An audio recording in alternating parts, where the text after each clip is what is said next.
Alrighty everyone, welcome to what will be much more of a conclusive video. My last couple videos have just been random, like just trying to get something out there. Actually, this time I took the time this morning to do a bunch more benchmarks and actually get some better data on the CPU motherboard combo. Something that I can finally say definitively that I know how this thing performs. As long as it maintains its level of performance, as long as the motherboard doesn't randomly crap out on me, I can kind of have a better understanding of how this thing works. So, first of all, the first game is Skyrim. Or the first game that I tested was Skyrim. My criteria for games that I tested were games that I had on my account, on my Steam account, or games that were on the Xbox Live Game Pass, which allowed me to test out more games. But the thing is, if you're going to be buying a $20 CPU and a $60 motherboard, I highly doubt you're going to be going out and buying out the latest and greatest when it comes to the games. So games that would oftentimes come on sale, cheaper in price, a couple different genres I tested out. I just kind of like get a better idea of this, so I could display a little bit of a better idea. Sorry, back to what I was saying. Skyrim.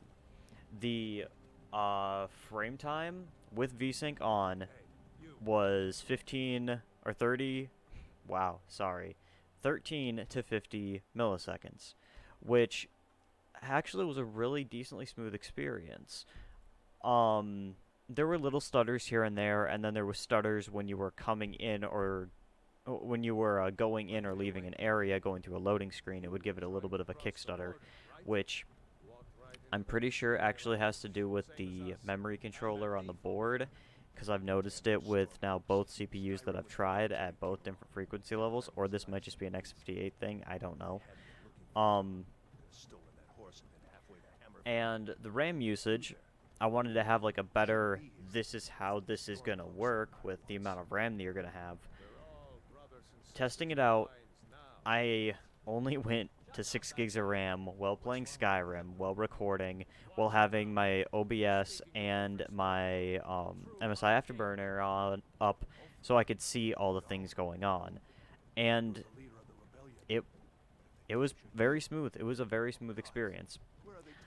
Then I did not test the game again when I dropped VSync after this point, or after Skyrim. I decided to test it with and without VSync to kind of see the different performance levels of what the VSync is actually doing, to see if it actually helps with the overall smoothness of the experience. And I can say, yes, it does, and I have numbers to actually show that. So the next game I tested was Grim Dawn. Personal favorite of mine, ARPG. I love this game. I always have. So with a VSync to 75 FPS, it was getting 15 to 30 millisecond time. And this was when I was doing level 100 running through the Shattered Realms. So something that would be decently flashy and decently like moving, just because yet again high level Shattered Realm runs typically is when you're going to see kind of not necessarily rough FPS, but that's where it could end up slowing you down. There's a couple different areas, a couple different zones in the game that are more hard on graphics performance than CPU performance, but I can definitively say this game ran very smooth while VSync to 75 FPS. Only used 8 gigs of RAM. I keep looking at my other screen. 8 gigs of RAM, which, yet again, very much below 48 gigs of RAM, which is what the system currently has. And when I uncapped the frame rate, I undid VSync. We were looking at 71 to 171 FPS. It averaged out to about 110-ish, but when it was like really, really heavy combat, it did drop down into the low 70s, obviously. And it did kind of linger there for a couple of seconds until the enemy were cleared out. That could be something that has to do with the CPU being an older architecture, or it might just be that Grim Dawn is not exactly optimized. Grim Dawn had its first optimization patch, I want to say like a year ago now. Before that point, Grim Dawn was very, very much unoptimized, but that's just kind of the game. Still used 8 gigs of RAM, and the frame time was from 8.8 to 31. It was slightly less of a smooth experience because of the bigger change from back to forth with the frame times, but it was not bad. It was a very playable experience, and I played it for a good 45 minutes or something, and that was just me running through the Shattered Realms. The only time that I did actually notice a drop in FPS was when I started opening up all the chests at the end, and all the items were sitting out on the floor. And when I started picking up said items, the frame rate dropped down to just about 60. But since I wasn't technically in combat or at a point that like needed to be super high FPS, I just let it go, and I kind of discounted that part out of the gameplay benchmarks because, yet again, it wasn't that I needed to have super high FPS at that current moment. The next one, a game that I've tested a couple times now, but this is a little bit better of a test. The Outer Worlds. VSync to 60 FPS, 28 to 58 milliseconds. And it bounced around a pretty decent amount. But it was a relatively smooth experience. The best way to describe it is like I felt like I was playing it on a console, honestly. Still 8 gigs of RAM being used, nothing more. Just because, yet again, a lot of games nowadays, they'll use up to 8 to 9 gigs of RAM, but they won't typically go over that. Especially even like recording, it's still, it just doesn't, it just does not do all that much, or it doesn't require all that much memory bandwidth, I should say. Sorry. But when I uncapped the frame rate, well, I capped it at 120, and I just let the frame rate go wild, which I should have probably let it go higher because I did constantly hit a 120 or a 120 high FPS. And the frame times were actually significantly better when I took off VSync. I don't know why. The Outer Worlds is exactly opposite of what every other game was whenever I uncapped it. The Outer Worlds, when I uncapped it, became a smoother, easier to play experience than when it was capped.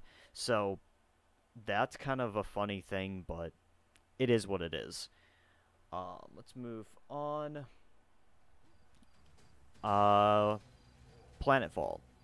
This one was, well, to put it bluntly, it's turn-based, a turn-based game.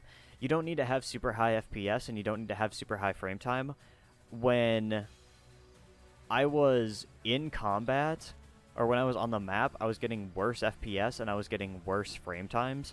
Then the moment I got into combat, everything smoothed out, but yet again, it's a turn-based game, and it was a relatively smooth experience. The only thing that took a little bit of time was the actual turn rollovers. That took, early game, it was taking on an extra large world between, say, like 10 to 12 seconds, which, I mean, not great, but not bad either, for a, yet again, $20 CPU. That is really not bad. Next one, State of Decay. This one I did not VSync at all. I just straight let it go. The frame time, for some reason, was not going to come up on MSI Afterburner. I'm probably going to be showing that up here. It just wouldn't come up. It refused to look at the stream, or the frame time like what it does on Destiny 2. I don't know why it doesn't want to do it, but it didn't want to do it. And honestly, it was smooth. It was a smooth, straightforward experience. I did not feel like it was stuttery at all. So, I mean, take that one as you will. But State of Decay, another really, really good game that was beautiful, looked beautiful, and yeah, straightforward, simple. It was good. Also, we used up to 9 gigs of RAM. Nowhere close to 48, I can tell you that much. Next one, BattleTech. BattleTech was capped at 75 yet again, simply because, or VSync to 75 yet again because turn-based game. This one though, On contrary to Planetfall, this was stuttery, like a really bad stuttery mess. I don't know if this has to do with the game optimization or if this is just the CPU not liking this game or the game not liking the CPU. Something. It had frame times up to 152 milliseconds, where you could feel the stutter, you could feel the stop, and it was not great. I mean, I could show you frame time or like FPS and then 1% lows and 0.1% lows. I think though the frame time or the frame time well in gameplay is a better representation of what games are like, because 1% lows and 0.1% lows, I guess, doesn't really make sense to me, but then frame times do. So the last game that I tested, which I kind of screwed up on something, I think I know what I did. Assassin's Creed Black Flag. I'd maxed out the settings, and evidently the game engine does not like that, because with my 980 Ti, the game was trying to viciously murder itself, to the point where I was dropping into the 20 FPS mark, with low usage on CPU and 100% usage on GPU. When I dropped down just a few of the graphical settings, it went to like 40% GPU usage and 100% CPU usage. So this one needs a little bit more testing before I can give it a definitive answer. But yet again, it was extremely playable. It was not bad. It was kind of, not the greatest, but also this is an Ubisoft game, and Ubisoft games are notoriously bad optimization, or have notoriously bad optimization, especially for older hardware, because they want to have you on the newest hardware for doing these kind of games, and it just, yeah. But it is what it is. I mean, I can't knock the CPU, especially with its price tag of being so dirt cheap, and the fact you can buy the CPU, the memory, and the motherboard all on AliExpress and have it shipped to you pretty much wherever in the world as long as you have access to internet. And for the price tag of, actually I shouldn't say this yet, because I haven't actually calculated out the price of what it would be for my recommended setup, but I will definitely have that in the next scene. Alrighty guys, so I just went on AliExpress and I parted out what would be the most reasonable highest spec system that this motherboard could handle. It has this would be 24 gigs of RAM, 3 times 8, so yeah, 24. The x5690 and the board. So shipping to the United States and taxes and everything would come to about $204. Now, your area might be different.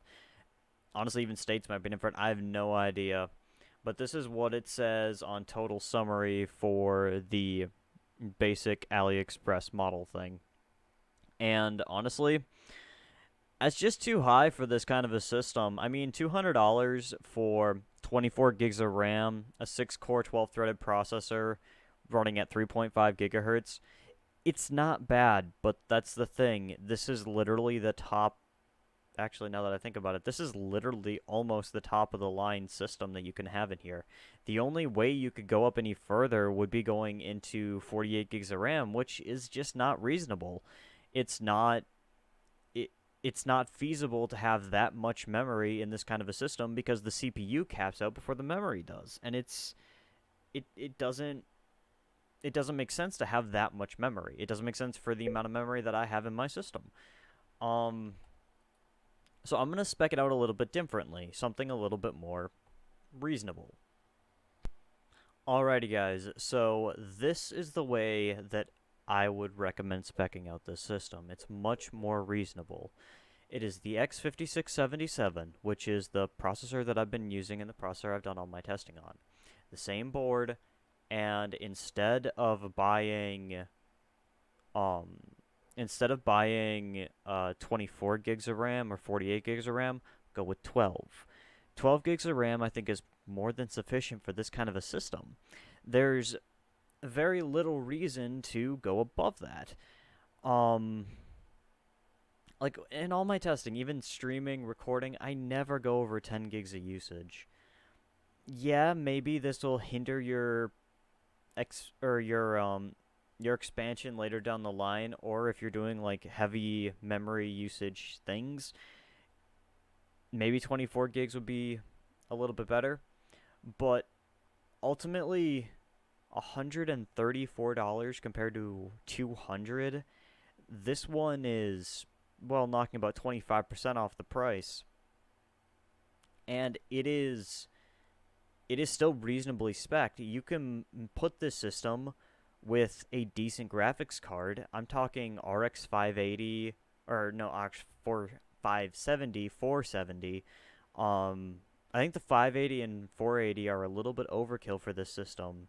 The 980 Ti is way overkill for this system.